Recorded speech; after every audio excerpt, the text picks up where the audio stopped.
Atheist Nomads, episode 220. Whose will? The podcast you're about to listen to includes cursing and talking about hoo-haws. Please be advised. Welcome to another episode of Atheist Nomads. I am Dustin. Joining me is Lauren. Hello. And we have Erin Riley here with us. Hi. And Rocco. Say hi to the people, Rocco. No. Erin went to UU with Lauren when she was a kid, but they were in different classes, so didn't meet each other until years later. Yeah. Yes. It was a crazy random happenstance. It really was. But a good one. A very good one. Yes. Makes me laugh every time I think about when we met each other. Yes. And At a pizza place. where you After couldn't a gallbladder surgery. You couldn't eat any pizza. Hey everyone, meet this gal who's got dietary issues. Oh, you did well, though. I mean, you played it off. Totally. I was like, I don't know these people. I'm very nervous and I can't eat this pizza. And I can't eat cheese, everyone.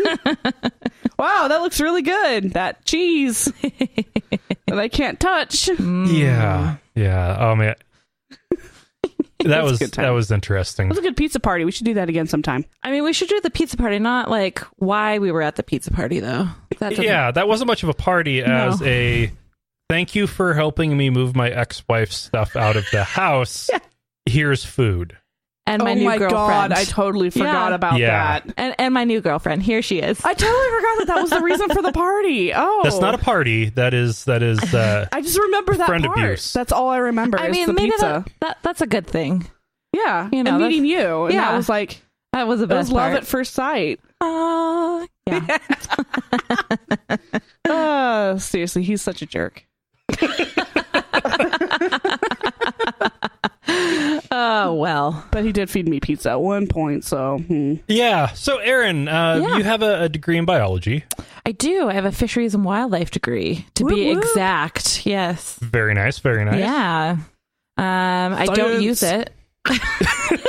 I'm paying Like on most it. people. Right. Like Right. most people. You did briefly Yes, I did. Mhm. at the botanical garden. Yeah, for about 6 years, I was working in environmental education. So worked in government and then nonprofit, and then realized that that pays no money and you get too stressed out.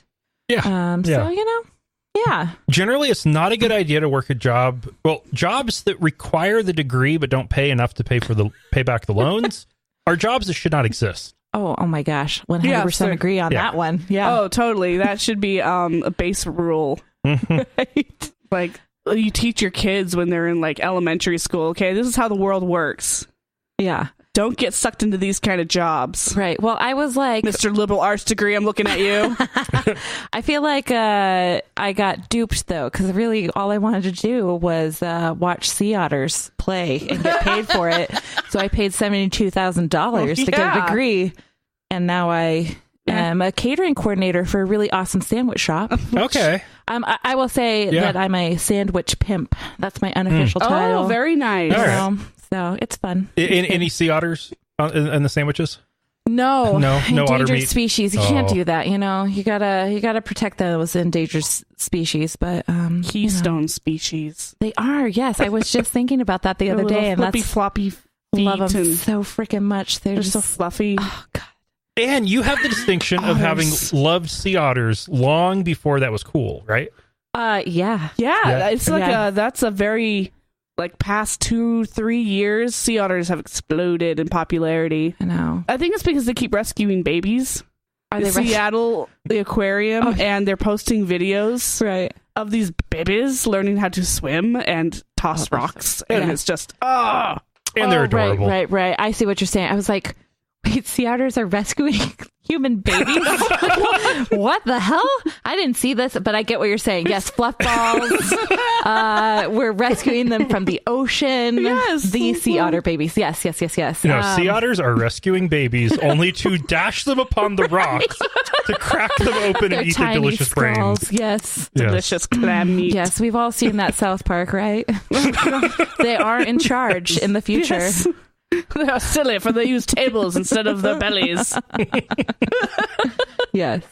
It's amazing. Oh, But man. you do have an awesome painting of a sea otter in your apartment. Yeah, definitely. so- Local artist. Gotta support the local artist and basically fawn over it in their garage at a Super Bowl party.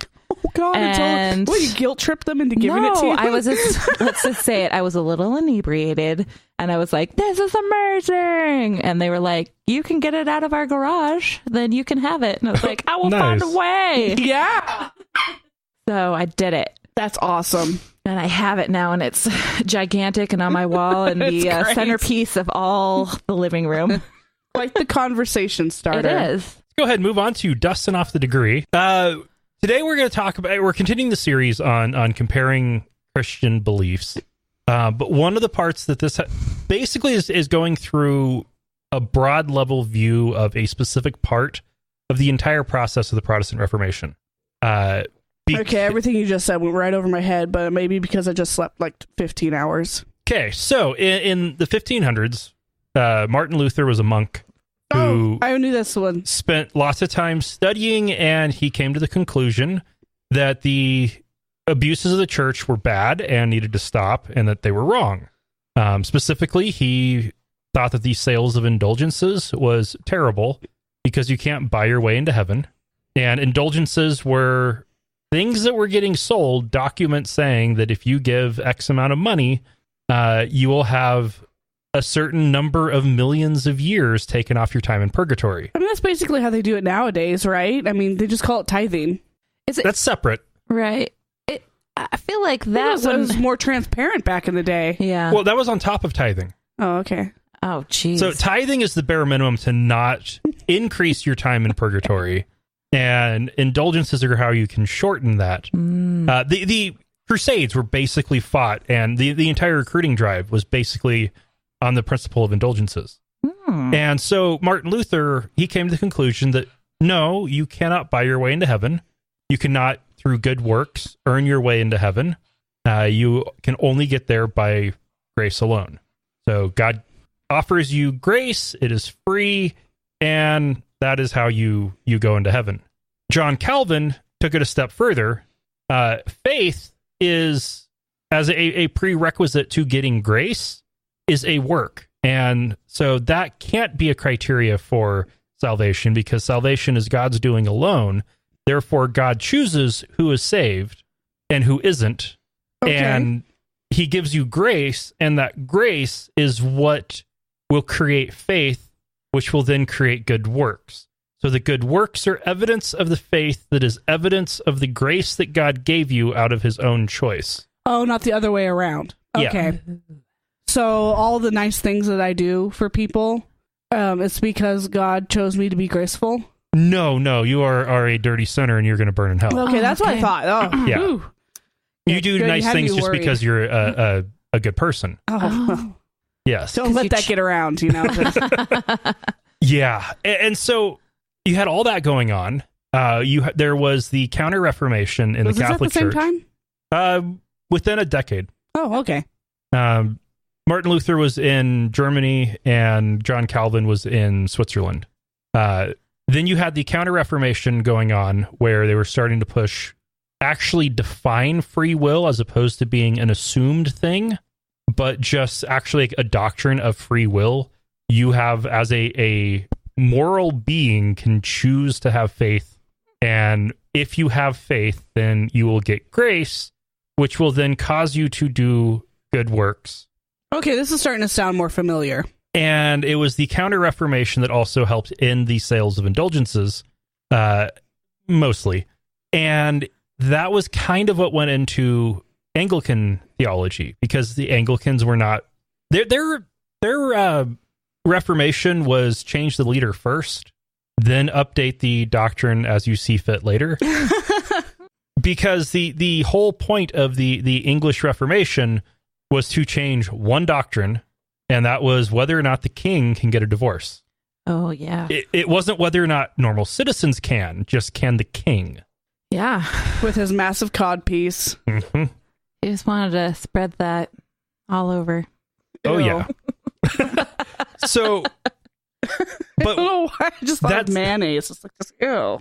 but that started the chain of free will Protestants, which has continued in the forms of groups like Methodists and Adventists, where they believe you are a free moral agent. You can choose or not choose whether or not to believe. And based on that choice of whether or not you have faith, you will get, well, if you choose faith, God will give you faith and then give you grace. And then that will cause good works. The emphasis on the good work side of it definitely varies. I know in the Adventist church, it was about every other decade. It was either focus on the love of God and faith and grace and all of that, or focus on how if you have faith and you have grace, then you will be sanctified, which means you will do good works. So if you aren't doing good works, that's actually evidence that you aren't a good, faithful person. Oh, geez. Turn that on people. Oh, yeah. Yeah. They stayed consistent with free will theology, but were able to turn it around to, you must do good works or you'll go to hell. I like that. I still prefer the idea of people having to do good works to get into heaven, even though I know it's all crazy bullshit. But Right. These people who like that, when I was growing up arguing with non-denominational evangelicals, where it's like, so as long as Hitler had a personal relationship with God, he was fine. And they're like, yeah. I was like, despite all the bad things he did. Yeah. So, well, then what kind of place is heaven anyway? Well, most evangelicals are determinists. I was barking up the wrong tree. Yeah, they believe that if Hitler had a personal relationship with Jesus, that was because God chose him for salvation. And nothing you can do if you are chosen to be saved can undo that. So presumably, under that kind of theology, if I was chosen to be saved, my apostasy means nothing. Well, you always got that going for you, I guess. Right. Except I came from a free will tradition. Yeah. That doesn't mean it's not true. What was interesting with my experience was I believed in free will. I wanted to believe. I was choosing to believe, but I couldn't believe. And it was reading Faith Alone by R.C. Sproul, which was a evangelical counter argument to a Catholic text about faith, arguing for determinism and predestination, that if God chooses you to be saved, then he will grant you the faith of assent, which is what allows your brain to accept whether or not something is true. Now, Sproul also had the benefit of also having a degree in psychology, so he basically took the psychology of how you believe the things that you believe and how you value the things that you value, and he just put it in Christianese. Okay, well, that makes sense because like what you went through, where you wanted to believe, but that's not something you can do. I mean, it's like a switch. It's either on or it's off.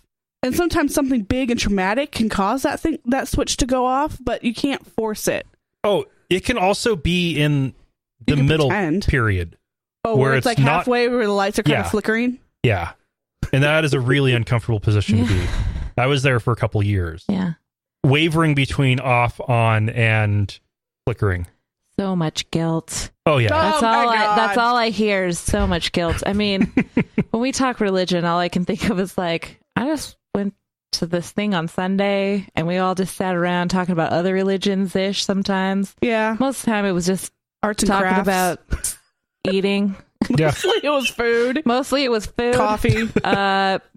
Pictures. Sticks. I don't know, gluing stuff on sticks. Yeah. I don't know. Yeah.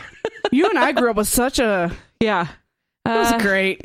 Now, one thing I find interesting is that there is a debate within the atheist community about, is there free will? Which is absurd. Oh, I was thinking. Absolutely absurd. Any kind of a scientific look at free will is absolutely absurd.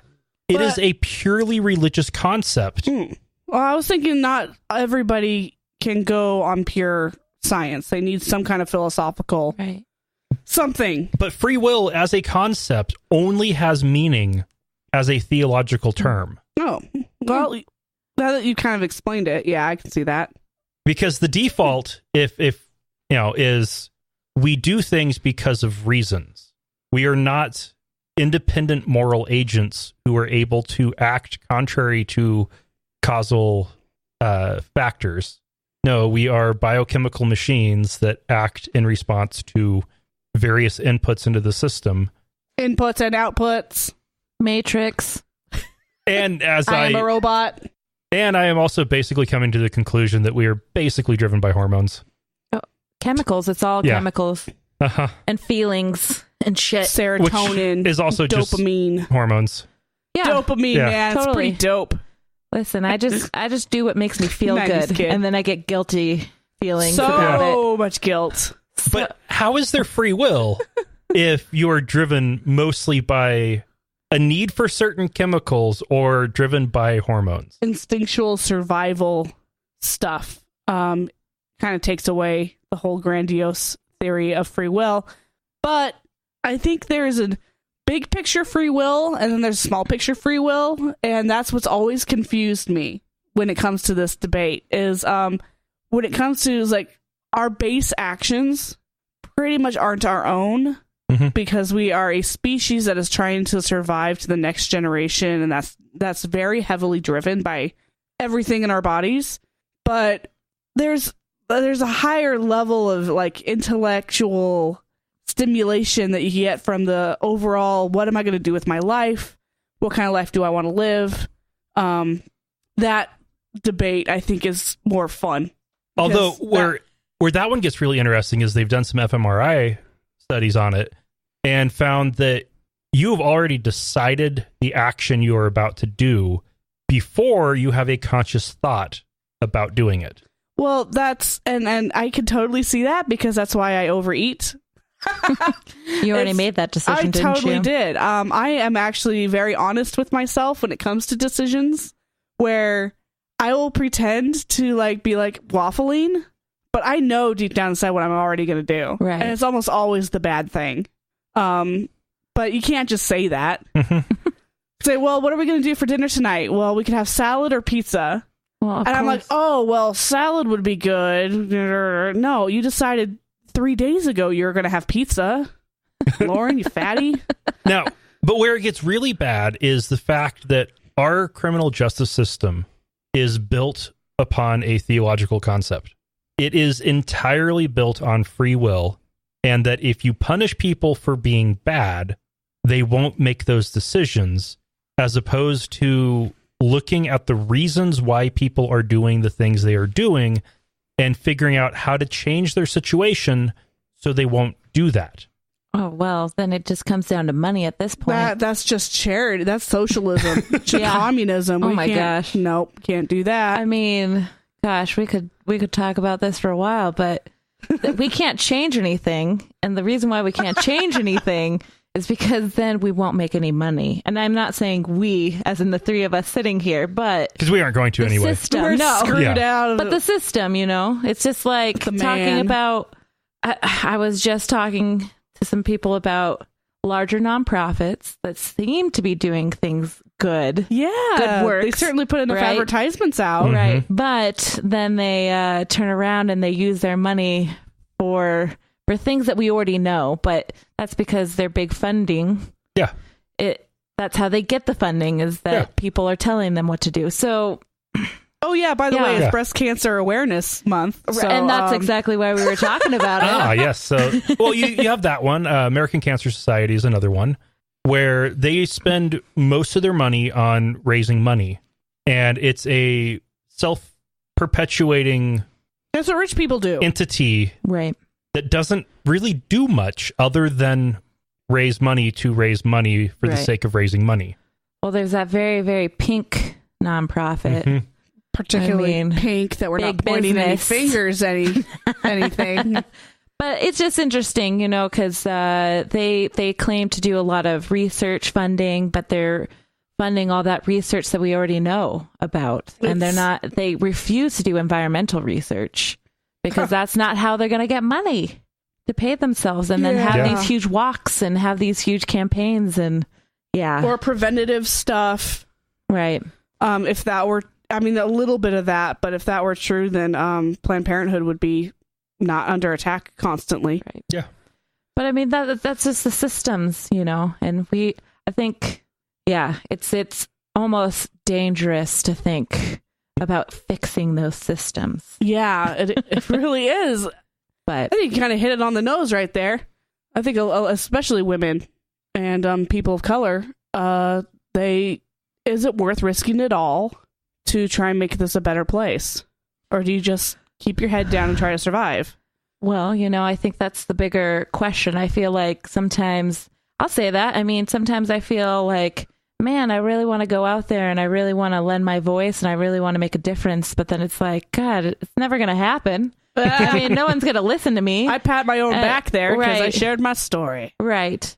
But, is it really going to change? And then it's just like you're taking a spoon to a huge brick wall and you just little by little. But we need that change. I mean, we need those people. And I think we still have to have people who fight the good fight. And if not, then what's going to happen? I mean, even in our current climate, I think if we all just sat back, it's just, it's hard. It's one of those things where you can really stay up at night and think about it. Overthink it. Somebody has been doing that or does do that all the time. Sorry, we kind of derailed off the free will thing there. Right. But it also goes into play with all of it. Do you fight systems that disadvantage you, or do you pretend that you are a free moral agent who can rise above it? Because that's also a part of how this goes into play is, if black people want to, they can get themselves out of poverty. They can pull themselves up by the bootstraps. Oh, God, I hate that argument. I really, really hate that argument. They're being systematically disenfranchised and disadvantaged at every step. Yeah. The concept that white trash are just one lottery ticket away from being millionaires. Right. No, you're not. It's every. There is a way of looking at everything going on in our world and blaming it all on the concept of free will. Right. And what's crazy is it seems like the evangelicals are the ones in power and they don't even believe in free will. They're even worse. They believe God chose who is poor, who is in power, who is rich. God fucked up on that one. Yes. It's maddening. I think he was high. I was reaching for a bag of Cheetos and just thought this would be great leadership. Right. Yeah. Because as it turns out, we aren't in a world where God chooses things. We aren't in a world where we choose things. We are in a world where things happen and people respond to those things based on the tools available to them, based on genetics and training and biochemistry. Right. Privilege. Yeah. That's all I hear. Yeah. Too. Actually, my brain shut off about 5 minutes ago. I've just been thinking about kittens playing. Because that's how I deal with this kind of stuff. Yeah. It's kind of an automatic blinder system.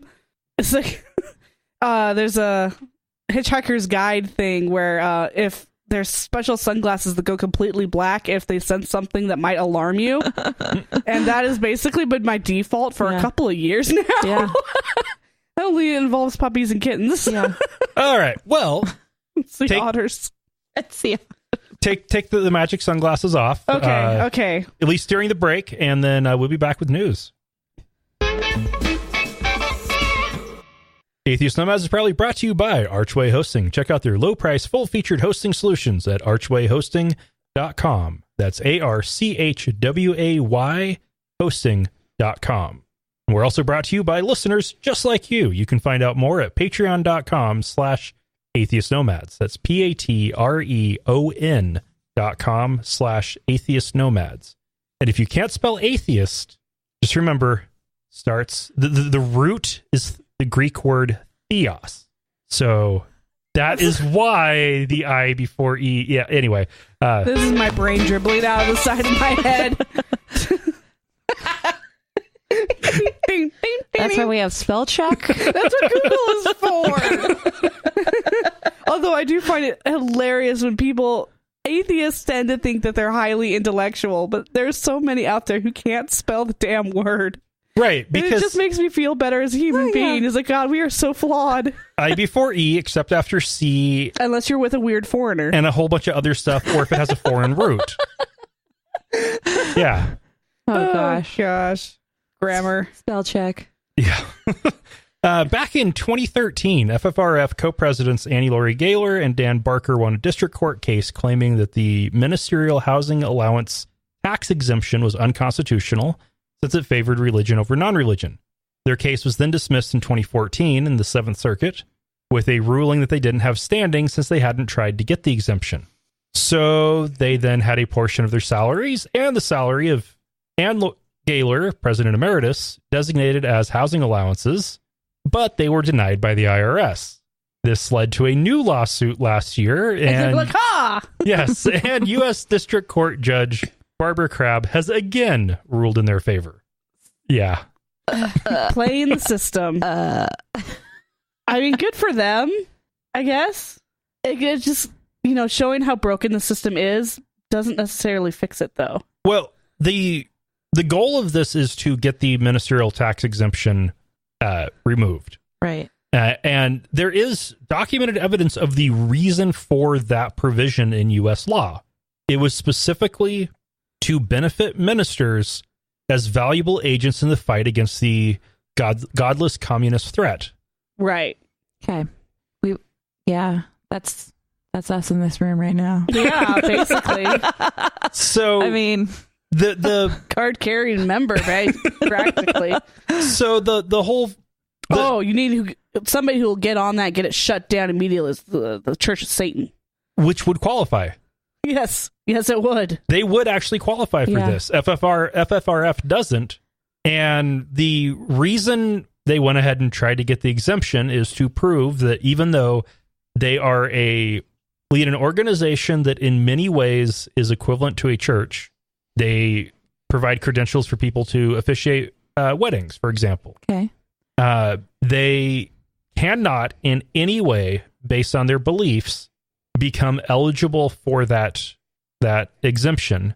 And it's especially poignant since Dan Barker, as a former minister, used to get that exemption. And it was his loss in belief that directly impacted his taxes. Yeah. Shit. Taxes. Tax the churches. Yeah, no, that's it's a good finagling. I like it. Well, and with some cases, with some of those mega church pastors, we're talking millions of dollars. Yeah. Yeah. I mean, even that science-based religion, I'm guessing, they're probably getting that one. They're using that. Which one, Scientology or the Church of Science, or? Oh, I'm talking Scientology. Okay. I don't think pay anyone well enough for them to have to pay taxes. So they're volunteers mostly. Slave labor is the more accurate term I've heard for it. You're expected to work, I think it's like 120 hours a week at about $4 an hour. I wish somebody would make a big blockbuster movie about Scientology and just make it just show how extremely stupid it really is. I mean, have you watched It'd be a great sci-fi. Yeah, have you watched that documentary? I mean, that docu-series from Leah Remini? It's pretty powerful. But I want to see crazy. Like spaceships and aliens and yeah. So really, I just need to watch Battlefield Earth. Mm-hmm. I guess that's as close as we got. I mean, that's basically their Bible. These people are making millions of dollars off of a guy who wrote science fiction. I mean, that's pretty cool. He said so himself. It's the best way to get rich. Yeah. Now, back to the story. The issue here basically comes down to the fact that, it unfairly favors pastors, and there's no justification for it. The only case where I could possibly imagine a justification would also need to apply to teachers. Yeah. Who don't get paid well and have to work and live in expensive neighborhoods sometimes. Well, when I was reading only if they live in a really expensive neighborhood. Right. When I was reading this, I was thinking, what about the nonprofit people? Mm-hmm. What about people who are teachers? Like, why aren't we helping them out a little bit? So, I mean, that's just socialist thinking, and that's just crazy. Right. I mean, we can't help other people out if it doesn't. Mm-hmm. If it doesn't directly... Giving churches tax breaks is kind of... Well, giving pastors direct tax breaks. Right. Just messed up. All right. Like, like specifically, if you are a pastor paying rent, or if you own your home, you can use the fair market rent value of your home and deduct that from your salary. Well, I just went into the wrong business, apparently. Yeah. So yeah, it's there's the normal tax forms, there's farmer tax forms, and then there's pastor tax forms. And they're on different forms because they have different rules. I get it for farmers. Pastors, no. So let's go ahead and talk about a pastor. Cardinal Raymond Burke, who we've previously talked about blaming pedophile priests on women, has asked, or what was asked, what a dirtbag, how a Catholic couple in Australia should handle a gay family member coming over for the holidays. And his response, which was ridiculously rambly, and like I tried to grab audio for this, but I would have had to play 3 minutes worth for it to make any sense. And I'm not going to punish you with that, or spend a couple hours editing it down. And I wasn't going to punish myself with that. But his response is basically that homosexual relationships are inherently disordered and damaging. Thus, you shouldn't expose children to family members living in these types of disordered relationships. But you need to keep the gay relative close so you can help when that disordered relationship makes them unhappy, which it will inevitably do. So you're damned if you do, but damned if you don't. But definitely keep them away from the children. The children! Always think about the children. Says Cardinal Raymond Burke, who I would guarantee has shielded plenty of pedophile priests in his day. Oh, yeah. That's all I could think about when I saw that. Anytime a Catholic priest talk, you're just like, you are suspect. Yeah. Every time. Oh, but protecting the children is so hypocritical in the Catholic Church. It's just hilarious. Think about the children, but not when it comes to our priests raping them. Yeah. Well, and if we want to talk about inherently disordered relationships, how about forced celibacy? Oh gosh, it's just such a weird. I don't know. It's just such a weird. It all boils down again to guilt. And then hormones and suppressing all our chemicals and all our natural urges and telling everybody that they're wrong. You're wrong. Don't think that way. I mean, the Catholic Church is just doing it wrong. If we really look back on it, though, I mean, again, it all boils down to the money. Catholics. Yep. It's all about the money. It's all about the bling. So unless you're low man on the totem pole, then it's not. Yeah. Right. Yeah. No, because they also take priests, in addition to vows of chastity, they take vows of poverty. Right. Which means they get no salary. They just get a little allowance. I mean, but they got all their stuff paid for. They got a room. They don't have to pay for food. They don't have to pay for housing. They don't have to pay for transportation. Right. They don't have to pay for clothes, and still get an allowance. It's just a breeding ground for those messed up peoples. Yeah. Idiots. Everyone's an idiot. Everyone's an idiot. Yeah.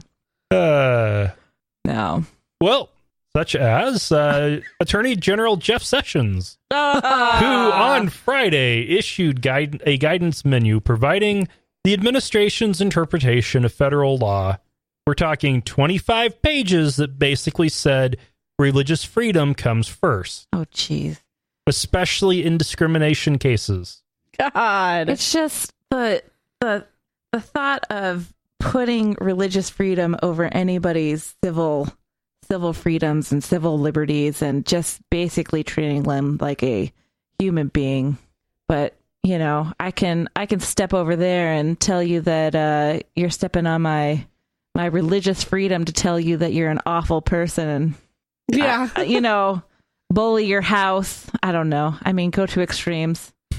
I couldn't even fathom going to extremes at this point because that's just not where I'm at. But yeah, but it makes you wanna. I mean, I want to go over to his house and tell him it's my religious right to burn his lawn. Burn his lawn with a tiki torch. Yeah. No, but this news this last week was just like I mean, this again, yeah. it tends to throw up my blinkers. But yeah, so basically with this guidance, if you're claiming anti-gay discrimination, saying it's because of religious beliefs is a reasonable justification for it. If you're claiming racial discrimination, religious beliefs are an acceptable justification. If you're claiming religious discrimination, religious beliefs are an acceptable justification. So if somebody's discriminating against you because you are a gay, Muslim, atheist, Black Puerto Rican, then you're, as long as they believe that you are a inferior and unacceptable and gross person for religious reasons, that's fine. Yeah, that's messed up to the highest level. Messed up. I know, Lauren. I want to put my blinkers on too. That's why I watch reality TV shows and think I'm better than these rich bitches. Because at least I've got morals. But, on the other hand, I don't want to listen to everybody. I don't know. It's hard. That's why sea otters make me so happy. Yeah, right. Sea otters don't have these problems. They got other They biological just deal with problems. I mean, they got their own issues. But they don't have a government that's like supporting discrimination. Well, this government doesn't support them at all, Lauren. They don't care that they're endangered. Let's do some oil drilling. Let's not care about the kelp forest. I mean, the government doesn't care about them either. That sounds magical. I know. The magical kelp. They need to do a what was that movie? Forest. No. The fairies in the forest. Fern Gully. Fern Gully, but in kelp forests with mermaids. I mean, that's Avatar. I mean, let's all be honest. Like, he went down to the bottom of the ocean. He saw a bunch of magical sea creatures. And he was like, let's make a movie about it. Because that's all I could think of. Jeff Sessions. Yeah. Yeah, someone does need to tiki torch his lawn.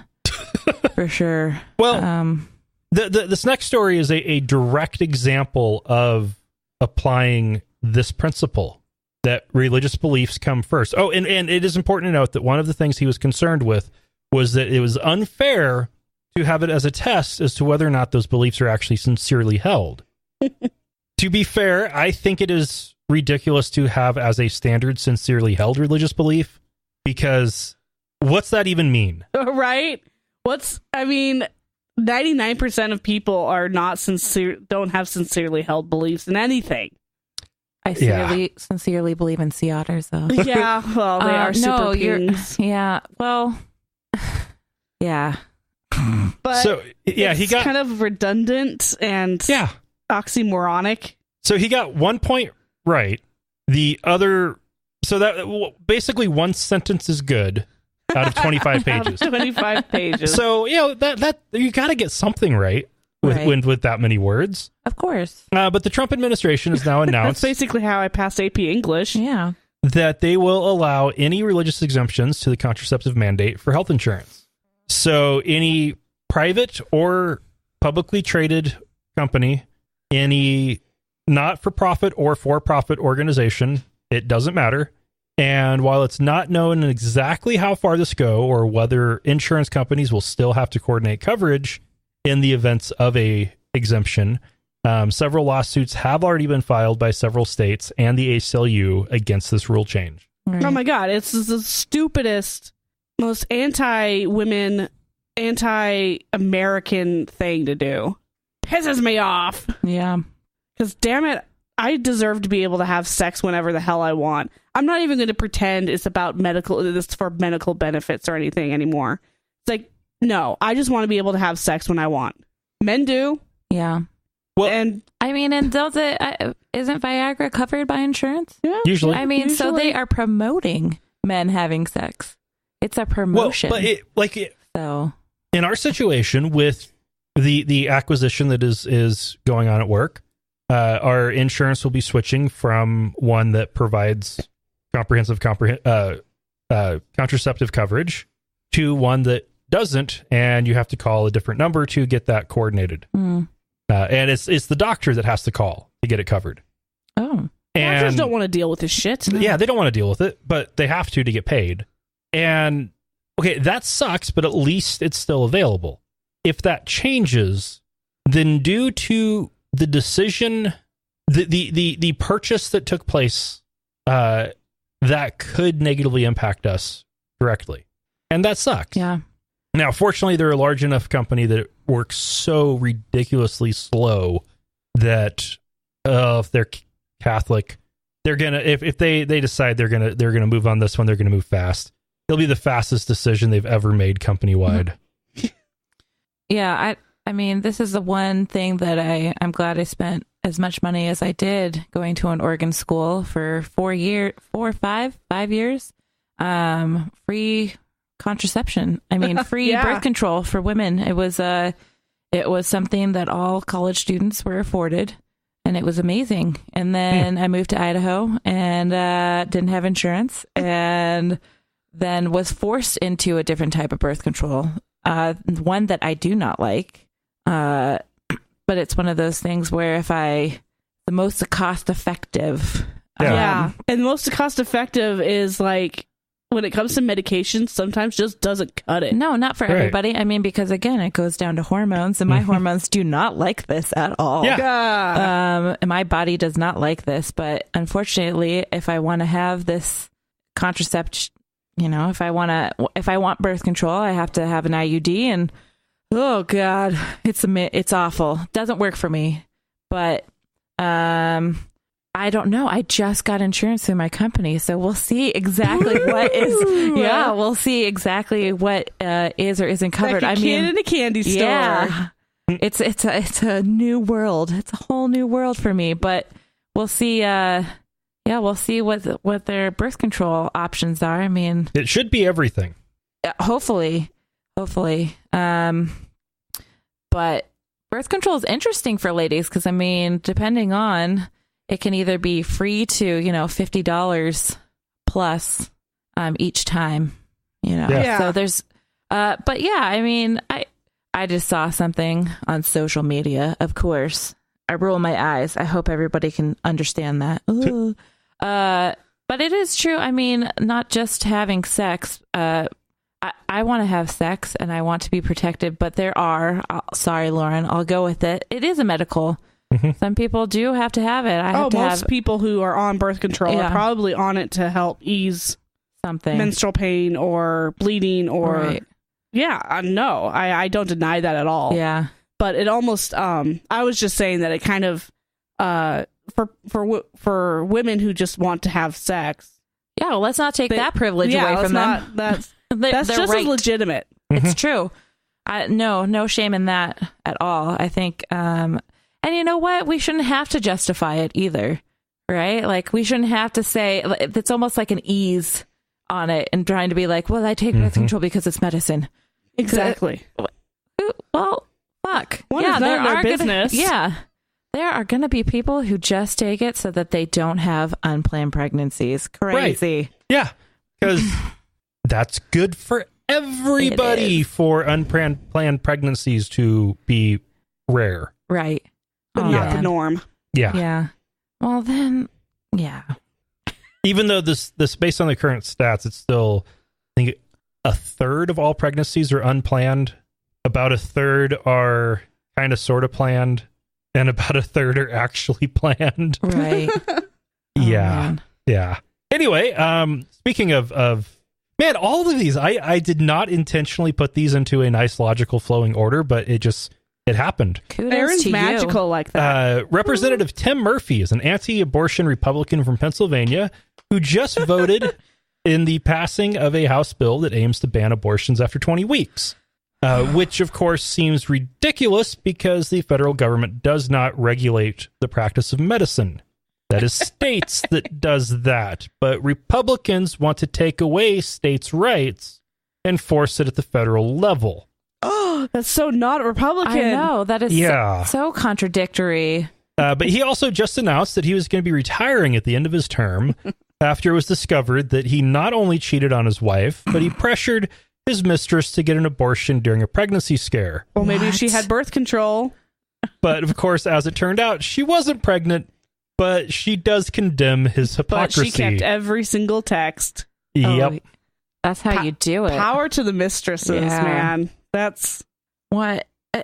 so much hypocrisy. I mean, well, and I love it. I love the loudest speakers always have the most fucked up lives. Schadenfreude.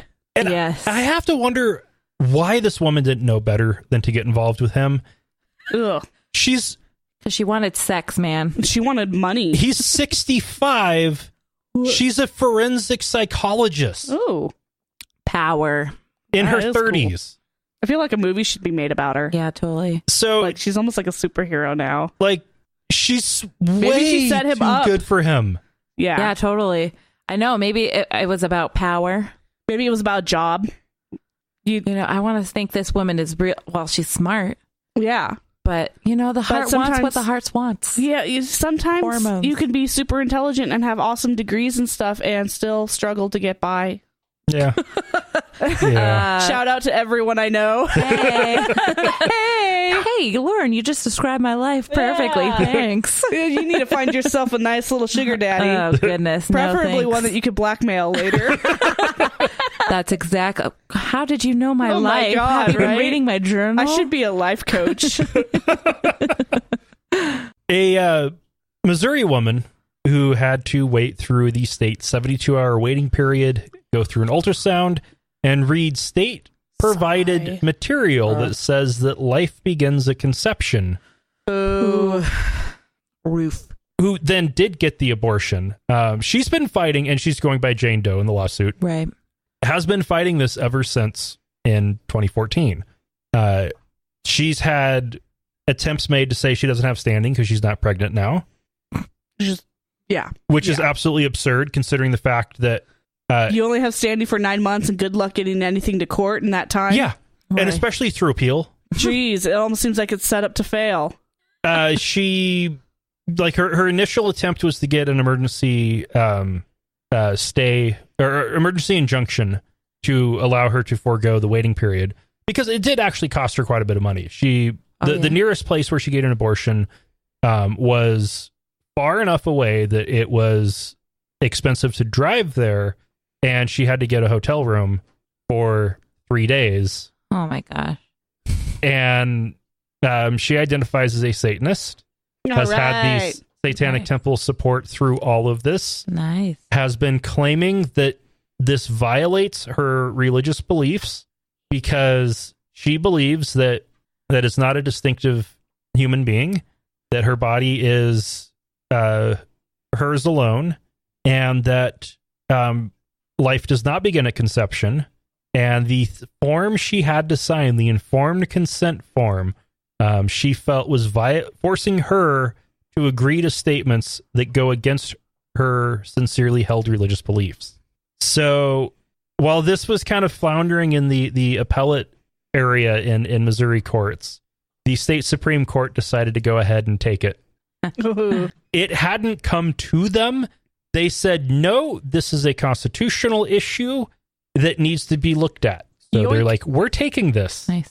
Because, yeah, it is a case of a law demonstrably for the sake of religion is violating people's religious beliefs in a way they did not think would be possible. Hmm. So they want to assess this, Yeah. and it's exciting. Yeah. That is exciting. She's a superhero. She is. I mean, 3 days. 3 days. Dealing with this for 3 years. Right. I mean, Yeah. Jesus. I mean, more power to her too for doing that. Like that is conviction. That is like you're not gonna scare me away. We all know why that 3-day rule. Yeah. You know, because other people they're not going to be able to afford to do that, and they're Well, since everybody has to go to, I think it's St. Louis. oh goodness, yeah, I think it's just the one place in the state. right, Yeah. So Yeah. It would be the same in Idaho where not Rural. quite as bad, but everybody in the rural areas would have to come to Boise. Mm-hmm. It's just it's not medically fair.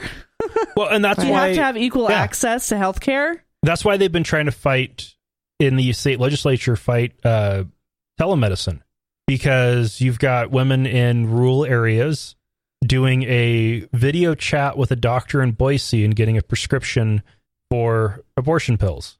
mm, And that way they don't have to drive to Boise to get the procedure. right. Yeah. Because most cases, early on especially, all you need is a pill. Right.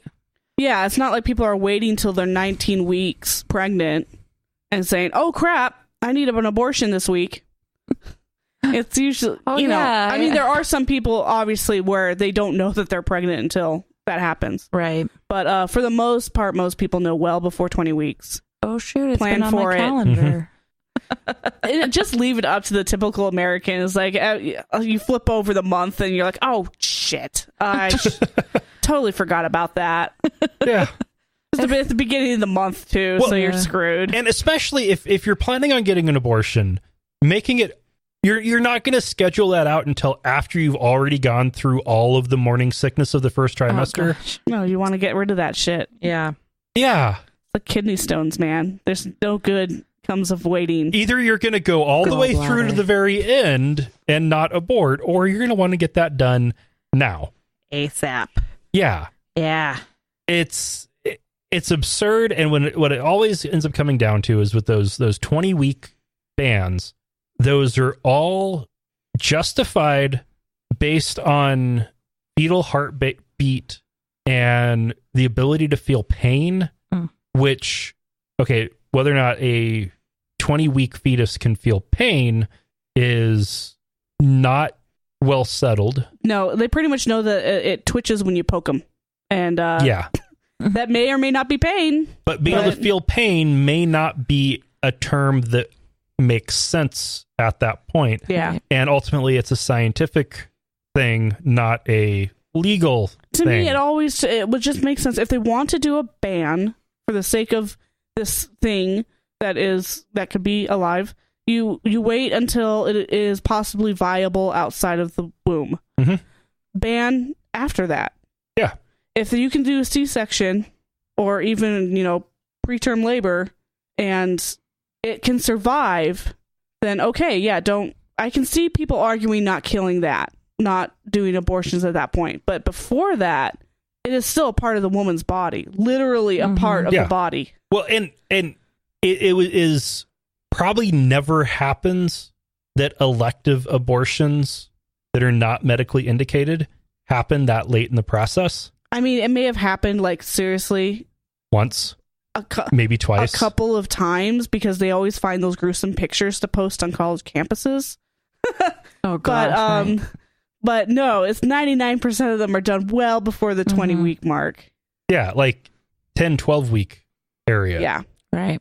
But also, of course, I don't have any stats or anything to actually back that up right now either. So, but they also do always try to get in fetal heartbeat into the rules. There's a heartbeat before there's a fetus. Yeah, right. That surprised me. We saw the heartbeat 8 weeks in.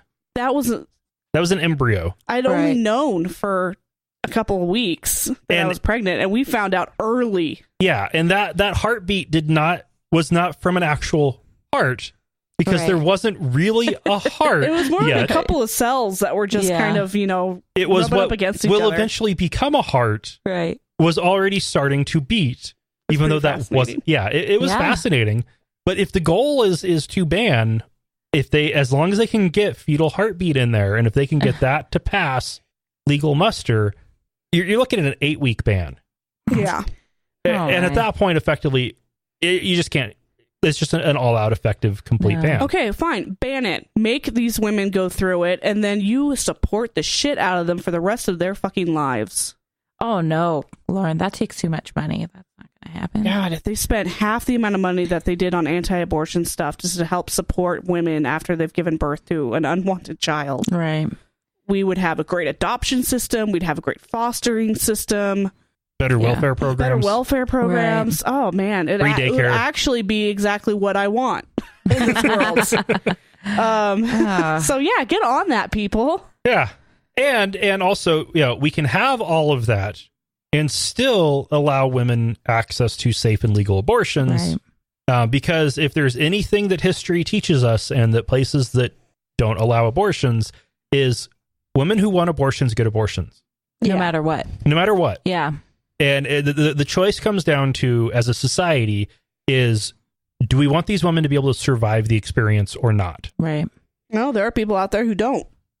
And I think we also need to decide if those people deserve to survive Yeah. or Right. not. Yeah. Rough. All right. On that note, Erin, thank you very much for joining us. Oh, thank you. Where can you be found? Where can I be found? Oh, just all over. All over. Yes. That just makes you sound a little... no, a little ambiguous. No. Yes, like a cloud, an effervescent cloud. You no. work for a sub shop. So that I work for a does sandwich. charitable. Yes, I work for a sandwich shop. I mean, not subs because we don't do strictly subs. There's me being very technical about it, but That's yes, adorable. I work for a sandwich shop with a cause. So for every sandwich that we sell, we donate one to our 4 local nonprofit partners. It is a not just a local sandwich shop. So we are a corporation, and we have 17 locations right now. But You can say the name. I know. I could say Even Stevens. Even Stevens is a name. Come on out. All right, there you go. You can find me. They also do. You guys do like actual like charitable like fundraisers and drives once in a while too, right? Yes, we do work very closely with our 4 nonprofit partners. So every store has 4. They're always different. So whenever we open our second location, then there are going to be 4 other ones. So All right. we work with nonprofits that have good standing in the community and have hunger as one of their mission statements, is that they want to alleviate hunger in the United States. So, Nice. Which is awesome. Yeah. I actually didn't know until I started working for them how big of a problem hunger issues are. I mean, If you were to just look at elementary school children, the stats would blow your mind. It's sad. It's really sad. I mean, and then you expand that to the rest of the population, Yeah. and it's exponential. If I'm remembering correctly, it's somewhere in the ballpark of 1 in 4 or 1 in 3 elementary school students in Idaho. In Idaho, yep. Yeah, it's a very low number, and that's what's kind of sad about it, because we are a state that has quite a few. You know, we're very agricultural, but it always seems that those states or those counties that have the most agriculture are usually the ones that are the hungriest. Yeah. They're not giving away their produce. No, That's because not how that the works. farmers need all that money because they want to eat too. Right, exactly.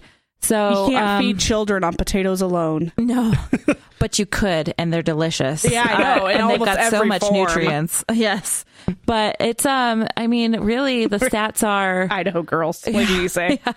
the stats are really every American, just about every American, is just one medical or job loss away from having hunger and, just going Being a hungry problem. and being One unstable paycheck. unstable. Yeah, exactly. So it's kind of one of those things where this company, we are for profit. We're a for-profit company, but we are trying to help our nonprofits because nonprofits need more help. And I will say that very adamantly, and so we're trying to give them money so that they can work on different programs. Because like getting clams to sea otters. Oh, goodness. To the hungry sea otters. Those hungry sea otters. Yes, exactly. If only we had a nonprofit that made sure that... If only somebody were to step up with a degree in biology who could goodness. Yeah. help save the sea otters. But I'll just do this one catering at a time and then help people. And Awesome. just dream sometime that later on when I have money, I'll be able to help the hungry sea otters. Yeah. All right. And remember, Thank you for listening to another episode of Atheist Nomads. You can find show notes and contact information at atheistnomads.com. Follow us on Twitter at Atheist Nomads, and like us on Facebook at facebook.com/Atheist Nomads. Please subscribe to the show in iTunes, Stitcher, or your podcatcher of choice, and while you're there, feel free to leave us a review. Theme music is courtesy of Sturdy Fred. Until next time, this has been the Atheist Nomads.